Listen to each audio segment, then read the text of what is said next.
जय श्री राम दोस्तों। आज हम बात करेंगे वास्तुशास्त्र के अनुसार हमारे घर का मुख्य द्वार किस दिशा में होना चाहिए। तो दोस्तों, मैं आप लोगों को रिकमेंड करता हूं कि यदि आप लोग नया घर बनवा रहे हैं तो आपके बर्थ चार्ट के अकॉर्डिंग ही बनवाएं, आपके जन्म कुंडली के अनुसार ही बनवाएं। इससे आपको फ्यूचर में होने वाले सारे नुकसान नहीं झेलने पड़ेंगे, और यदि झेलने पड़ेंगे तो उनका समाधान मिल सकता है और कम से कम आप लोगों को नुकसान होगा। क्योंकि यदि हम वास्तु के अनुसार अपना घर नहीं बनवाते हैं या अपना व्यवसाय नहीं बनवाते हैं तो फ्यूचर में चल के हमको कहीं ना कहीं फाइनेंशियल क्राइसिस झेलने पड़ते हैं, गृह क्लेश वगैरह हमको झेलने पड़ सकते हैं, आर्थिक तंगी से हम लोग जूझ सकते हैं। इसलिए वास्तुशास्त्र एक ऐसा शास्त्र है जो घर में रहने वाले सभी पर्सन के ऊपर रिलेट करता है, उनको कहीं ना कहीं ऊंचाइयों तक लेके जाता है। या तो अगर वास्तु खराब हो तो घर में क्लेश वगैरह बढ़ते रहते हैं। कई सारे ऐसे कारण होते हैं जो हमारे घर में वास्तु खराब होने के कारण ही होते हैं, क्योंकि घर में वास्तु की ऐसी एनर्जी होती है जो यदि डिस्टर्ब हो जाए तो इंसान को कहीं का नहीं छोड़ती। तो आज का हमारा जो टॉपिक है वो है कि घर का मुख्य द्वार किस दिशा में होना चाहिए। आप लोग ज़्यादा से ज़्यादा कोशिश करें कि घर का जो मुख्य द्वार है, मेन एंट्रेंस बोलते हैं जिसे, वो या तो ईस्ट फेसिंग हो या फिर नॉर्थ फेसिंग हो। साउथ फेसिंग और वेस्ट फेसिंग जो है वो भी रख सकते हैं, लेकिन इनके लिए कुछ उपाय करने पड़ते हैं। तो घर का जो मेन डोर होता है, जो मेन एंट्रेंस होता है, वो होता है भगवान नरसिंह की जगह, जहाँ पर भगवान नरसिंह ने हिरण्यकश्यप को फाड़ा था, उसको मोक्ष दिलाया था, है ना। तो घर का जो मेन एंट्रेंस होता है वो भगवान नरसिंह का होता है। इसीलिए आपने देखा होगा बड़े बड़े शहरों में या कहीं पर भी ज़्यादातर लोग हैं जो अपने घर के मेन एंट्रेंस को थोड़ा सा ऊंचा उठा के रखते हैं, जिससे कि लोग पैर घसीटते हुए अंदर ना आए, पैरों को ऊपर उठा के ही अंदर प्रवेश करें। लेकिन क्या है ना, गाँव के जो लोग होते हैं वो अपने मन के हिसाब से हर काम करते हैं, इसलिए उनको हमेशा उनको भी दिक्कत झेलनी पड़ती है, उनके बच्चों को भी दिक्कत झेलनी पड़ती है। लेकिन बड़े शहरों में ऐसा नहीं होता। आप किसी भी छोटे शहर में चले जाइए या बड़े शहर में चले जाइए, वहाँ के लोग हमेशा वास्तु शास्त्र के अनुसार ही अपने भवन का निर्माण करवाते हैं। जैसे कि घर में प्रवेश करते समय सामने के सामने सीढ़ियाँ नहीं होनी चाहिए, और यदि सीढ़ियाँ हैं तो उनके नीचे डस्टबिन नहीं रखना चाहिए, वहाँ पर जूते चप्पल नहीं खोलने चाहिए, क्योंकि इस सबसे हमारा घर का वास्तु दोष बिगड़ता है।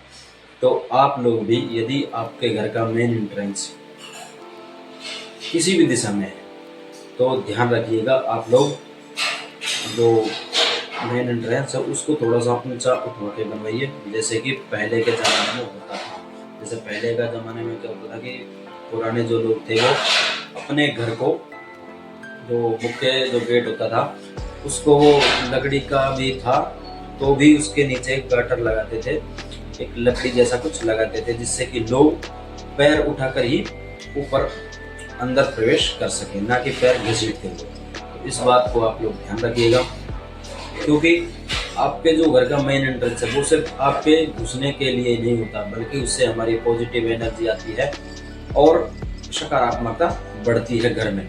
लेकिन यदि लोग पैर घसीटते हुए अंदर आ जाएं तो कहीं ना कहीं वो कलह का कारण बनती है, गृह क्लेश इसी वजह से ज़्यादातर बनते रहते हैं। और यदि आप लोगों के मेन एंट्रेंस में सामने घुसते ही सीढ़ियां हैं तो आप लोग उनको ढक सकते हैं, क्योंकि यदि जब मेन एंट्रेंस में घुसते ही सीढ़ियां होती हैं तो जो पॉजिटिव एनर्जी वो टकरा के वापस ऊपर चली जाती है। इसलिए वास्तुशास्त्र कहते हैं कि जो मेन एंट्रेंस होता है उसके सामने ऐसा कुछ नहीं होना चाहिए, ना ही कचरा पात्र होना चाहिए मेन एंट्रेंस के सामने, ना ही झाड़ू रखनी चाहिए, क्योंकि झाड़ू भी अंदर आते समय और बाहर जाते समय आदमी को दिखाई नहीं पड़नी चाहिए मेन डोर से। और ना ही मेन डोर के सामने जूते चप्पल खोलने चाहिए, इससे भगवान नरसिंह नाराज होते हैं। और नरसिंह भगवान का रूप और उनका उग्र स्वभाव कितना खतरनाक होता है ये मैं और आप सब लोग जानते हैं। तो उनके प्रभाव से बचने के लिए आपको ऐसा कुछ नहीं करना है। कि जिससे वो नाराज हो सकें, है ना। क्योंकि वास्तु जो है वो आप लोगों के फायदे के लिए है और आप लोगों के घर वालों के लिए भी फायदे के लिए है। आपकी जो फाइनेंशियल कंडीशन है उसमें सुधार लाता है वास्तुशास्त्र, और कहीं ना कहीं वास्तुशास्त्र आपको उन्नति ही दिलाता है। यदि आपके घर का वास्तुशास्त्र सही है तो आप एक अच्छा जीवन जी सकते हैं। क्योंकि गांव के लोग और शहर के लोग अलग अलग होते हैं। अलग अलग इसलिए होते हैं क्योंकि उनका जो माइंड सेट होता है वो भी उनसे भिन्न होता है। क्यों? क्योंकि जो शहर के लोग होते हैं उनका खाने का भी एक अलग जगह, एक अलग स्थान निश्चित होता है, फिक्स होता है। इसीलिए वो या तो डाइनिंग टेबल पे या नीचे बैठ के भी दिखाएं तो सारे के सारे लोग या तो एक जगह पर खाएंगे, एक टाइम पर खाएंगे। लेकिन गांव में कोई बेड पे बैठ के खा लेगा, कोई चेयर पे बैठ के खा लेगा, कहीं भी खा लेगा। इन्हीं सब चीज़ों से हमारे घर का वास्तु बिगड़ता है। तो आप इन सब चीज़ों का ध्यान रख के अपने घर का निर्माण करवाइए और फिर देखिए कि वास्तुशास्त्र कितनी उन्नति लाता है।